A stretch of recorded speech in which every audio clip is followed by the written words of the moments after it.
You know, when you talk about the Arab League, you're talking about just over 20 countries, and they have sent a fairly clear message so far about what they think should be done. They say that the international community should take the necessary measures to deal with what's going on in this conflict over there, particularly with what's happened with Syria. So, if they feel that way, then why don't they get involved? Why don't these countries actually get involved with it?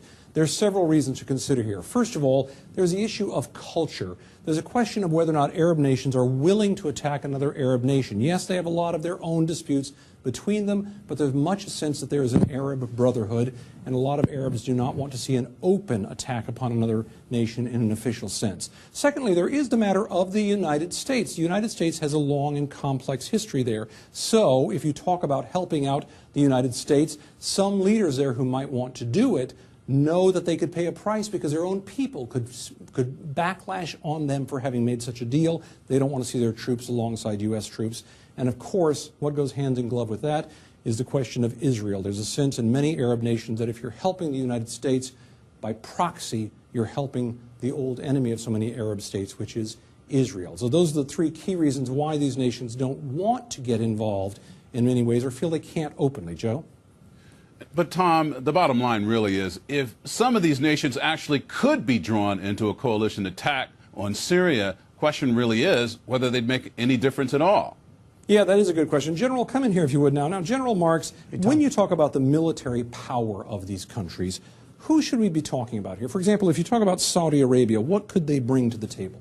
Saudi Arabia has a very modern military, great relationship with the United States in terms of training and equipment. Their Air Force is what I'd focus in on. It's a very modern Air Force, and they could be used in missions that would support no-fly zones, humanitarian corridors, those kinds of missions. But if we're talking exclusively about a strike from the sea against Syrian chemical capabilities, Saudi Arabia may not enter into that discussion. What about some of the smaller players like the United Arab Emirates over there?